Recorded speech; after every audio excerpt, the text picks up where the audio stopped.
तो आज एक बच्चे ने एक बड़ा ही प्यारा क्वेश्चन भेजा और वो क्वेश्चन देखने में थोड़ा डरावना है पर करने में बड़ा मजेदार है और उसके थ्रू हम बहुत प्यारी चीजें समझ सकते हैं जो हमें जेई के पेपर में बहुत हेल्प करेंगी। क्वेश्चन ये है कि इसको इवेल्युएट करना। अब एक बार को देख के तो बच्चा घबरा ही जाता है कि यार ये क्या है भाई, ऊपर इतना भयानक इंटीग्रल, नीचे इतना अजीब सा इंटीग्रल, और ये कोई भी हमारी एक सेट फॉर्म को बिलोंग नहीं कर रहा है। और काफी थॉट प्रोसेस थोड़ा सा गड़बड़ा भी जाता है शुरू में।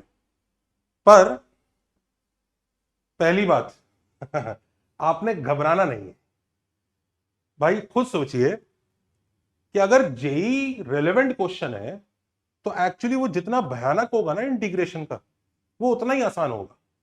जेई के सबसे गंदे क्वेश्चन इंटीग्रेशन के वो होते हैं जो सबसे स्मॉल होंगे, क्योंकि उसमें आपको मैनिपुलेशन वगैरह के लिए टर्म्स होती नहीं है। इसमें जितनी ज्यादा टर्म्स उतना ही ज्यादा इसमें हिंट होता है, क्योंकि उतने ही रास्ते क्लोज हो जाते हैं। अब मान लीजिए एक ही टर्म हो तो उसको तो आप कई तरह से मैनिपुलेट कर सकते हैं, पर उसके मैनिपुलेशन की वजह से दूसरी टर्म खराब हो जाती है।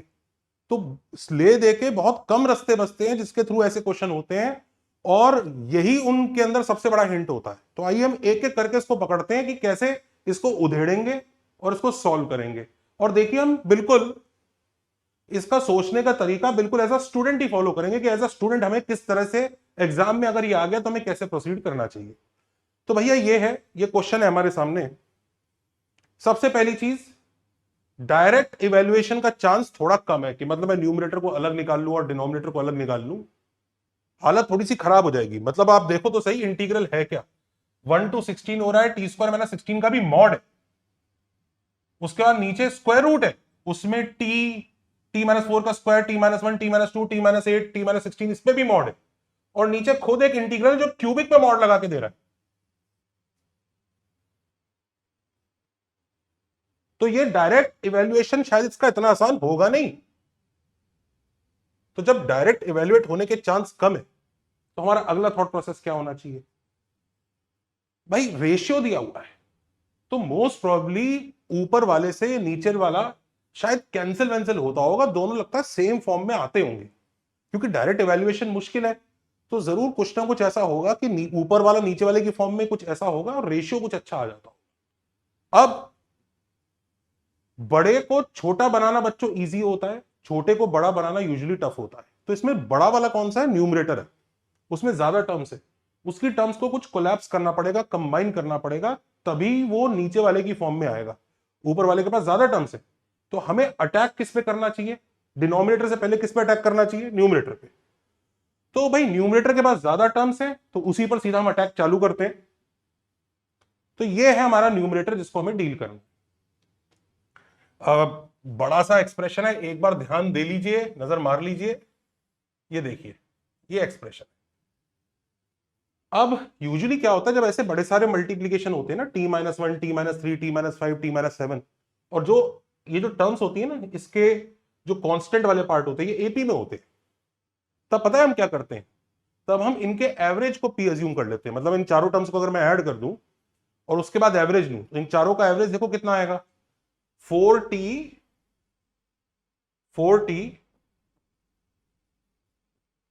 माइनस 16/4। तो t-4, उस एवरेज को हम p अज्यूम कर लेते हैं। उससे बेनिफिट क्या होता है भाई? ये p+1 बन जाएगा, ये p-1 बन जाएगा, ये p+3 बन जाएगा, ये p-3 बन जाएगा, और ये मल्टीप्लीकेशन बड़ा प्यारा सा आ जाता है। पर ऐसा तब होता है जब ये टर्म्स में ये वाले जो नंबर्स है ना ये एपी में होते हैं, या फिर एटलीस्ट ऐसा हो कि एक एवरेज लेके उससे इधर उधर डिस्टेंस इक्वल हो, तो मल्टीप्लाई करके कुछ अच्छा आ जाए। इसमें ऐसा है नहीं, जरा ध्यान से देखो। इसमें 1, 2, 8, 16 एक्चुअली एपी नहीं है। इनफैक्ट देखा जाए तो t-4 भी हमारे पास, ये है actually GP 1, 2, 8, 16। This is a GP. तो अब क्या करना है? How to handle it? GP में भी हमारे पास एक थॉट है जो हम बड़े आराम से फॉलो कर सकते हैं। भाई जैसे एपी में आजू बाजू वाली टर्म्स का एडिशन सेम होता था, इसलिए एवरेज लेके हम वो काम कर लेते। जीपी में क्या होता है? एंड पॉइंट्स वाली टर्म्स का एडिशन कांस्टेंट नहीं होता, मल्टीप्लीकेशन तो कांस्टेंट होता है। अब अगर उसी थॉट को हम आगे लेके जाएं तो एक तो सबसे पहले घबराना नहीं है। ये t-1, t-2, t-8 और t-16 है, तो देखो t-1 और t-16 अगर मैं मल्टीप्लाई करूंगा तो t² - 17t + 16 बनेगा। Also t-2 into t-8 multiply करूंगा, t² - 10t + 16 बनेगा। t² + 16 दोनों में आ रहा है। एंड टू बी ऑनेस्ट, ये काफी स्ट्रॉन्ग हिंट है इसमें। इवन जो t-4 का होल स्क्वायर इसको हमने नहीं लिया ना, ये देखिए इसको, उसको भी जब सिंप्लीफाई करोगे तो t² + 16 उसमें भी आ रहा है।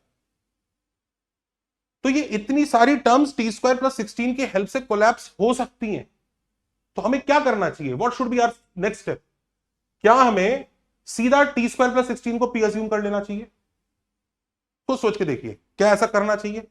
एक्चुअली नहीं। क्यों नहीं करना चाहिए? रीजन भाई, t² + 16 को भी अगर आपने p अज्यूम कर लिया तो अभी भी सिस्टम में t बचेगा।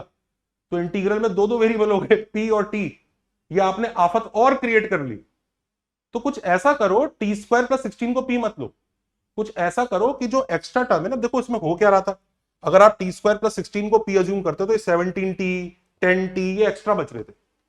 कुछ ऐसा करो कि एक्स्ट्रा कांस्टेंट बचे, अननोन ना बचे, वेरिएबल ना बचे, क्योंकि t और p दो वेरिएबल परेशान करेंगे, तो एक ही वेरिएबल की फॉर्म में आ जाएगा। इस तरह से हमें क्या करना चाहिए?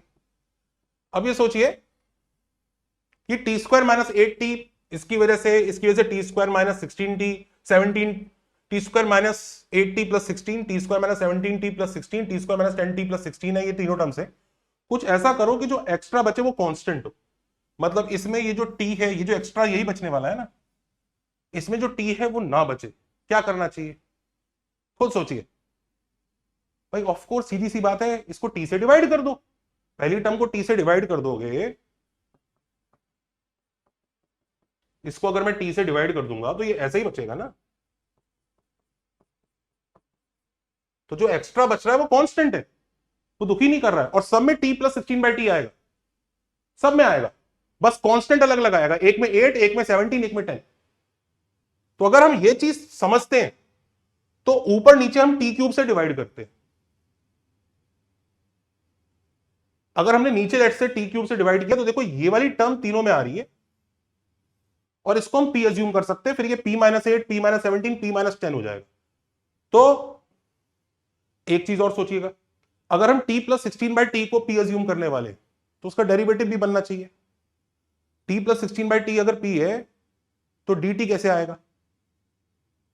तो अगर मैं इसी को डिफरेंशिएट कर लूं तो dp is nothing but 1 - 16/t² of dt।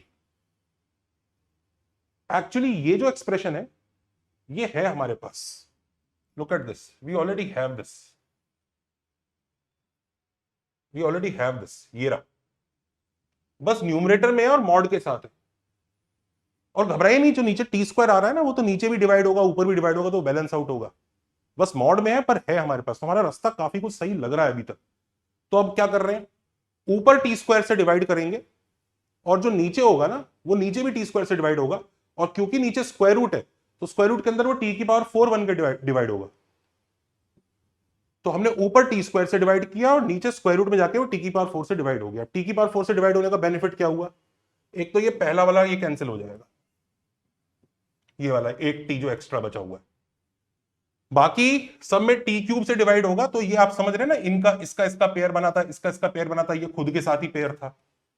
तो ये इस तरह से बन जाएगा, t³ इनके नीचे आएगा, एक एक t नीचे आएगा, तो ये एक्सप्रेशन क्रिएट हो जाएगा। तो हम यहां पहुंच चुके हैं, और अब क्वेश्चन काफी कुछ होता हुआ दिख रहा है।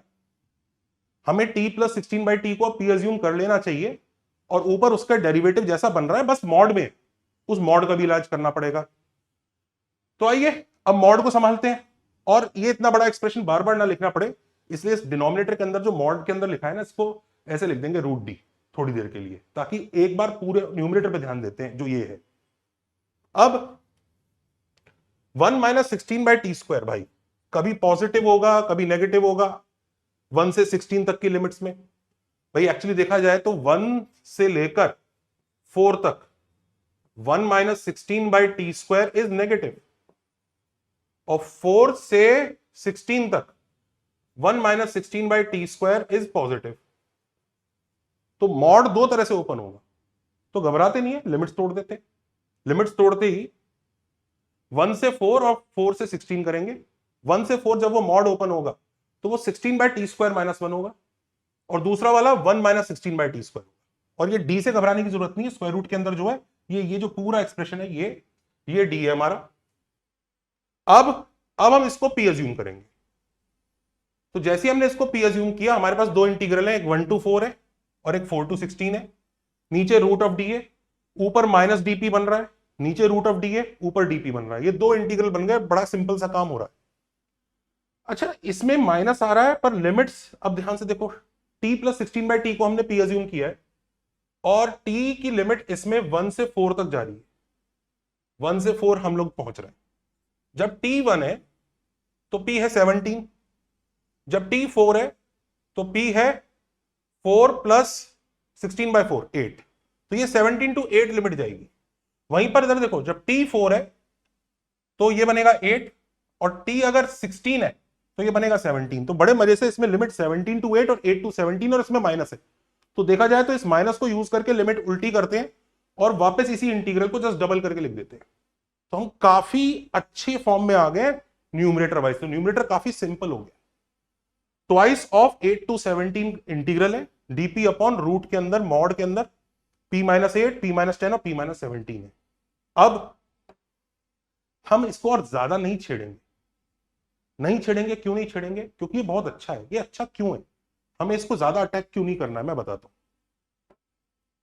क्वेश्चन का जो डिनोमिनेटर था उसमें ये वाली टर्म थी, हमें इसी की फॉर्म में लाना है ना, यही टर्म थी ना। इसमें भी 3 टर्म्स हैं स्क्वायर रूट के अंदर, उसमें भी 3 टर्म्स है, मत छेड़ो ज्यादा। दूसरी चीज, मॉड भी है तो उसके मॉड को भी मत छेड़ो ज्यादा। कई लोग उसके मॉड को खोलने की कोशिश करेंगे कि 8 से बड़ा होगा, 10 से छोटा होगा। ना ना ना ना, इधर भी मॉड है ना, उधर भी मॉड है ना, तो क्यों छेड़ू मैं तो ऐसे ही छोड़ दूंगा अभी। अब इस थॉट की वजह से इधर 3 टर्म्स है, उधर 3 टर्म्स है, तो हमें करना क्या चाहिए? तो ये न्यूमरेटर भी है, डिनोमिनेटर भी है, इसमें 3 टर्म्स हैं, उसमें 3 टर्म्स हैं।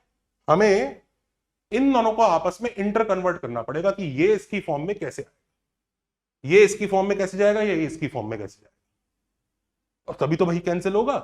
अब एक चीज सोचिए, सबसे पहले लिमिट्स को देखिए। दो इंटीग्रल तब कैंसिल होंगे जब कम से कम लिमिट्स तो सेम होंगी। इसकी लिमिट 8 to 17 है, इसकी -4 to 14 है। एक इंटीग्रल दूसरे इंटीग्रल में कन्वर्ट होगा तो लिमिट्स तो कम से कम सेम होती होंगी। तो हमें लिमिट्स भी सेम करनी है। लिमिट सेम करने का एक नजरिया हमेशा याद रखिए, गैप देखिए।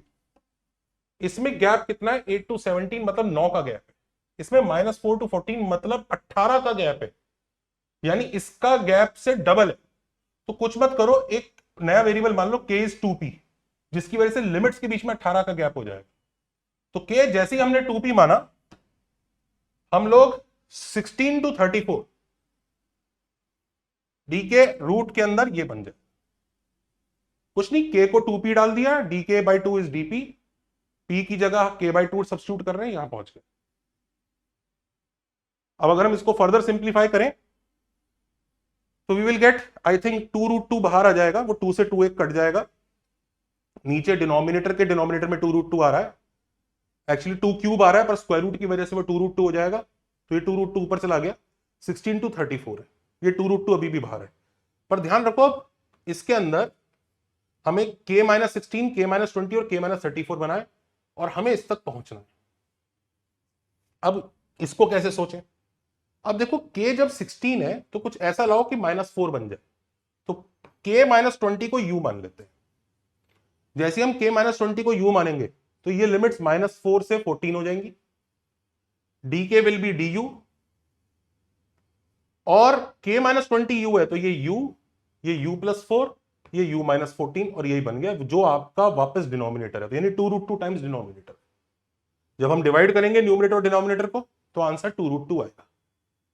हो सकता है मैंने कैलकुलेशन मिस्टेक की हो सकता है सिली मिस्टेक हुई हो सकती है, बट मैंने सोचा कि इस वीडियो के थ्रू हम लोग एक्चुअली इंटीग्रेशन का थॉट प्रोसेस है उसको थोड़ा समझ सकते हैं, उसको थोड़ा सीख सकते हैं।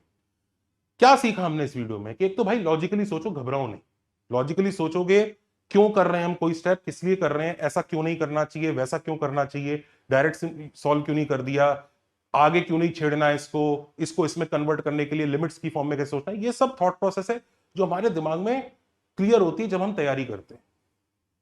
जिन बच्चों को इस थॉट प्रोसेस के लिए थोड़ी एक्स्ट्रा हेल्प की जरूरत है, you can join our practice batch, और जो भी हमारे कोर्सेज चल रहे हैं एक बार उन्हें एक्सप्लोर कीजिए। उसमें हम लोग बहुत अच्छे से इन सब चीजों के ऊपर डील कर रहे हैं।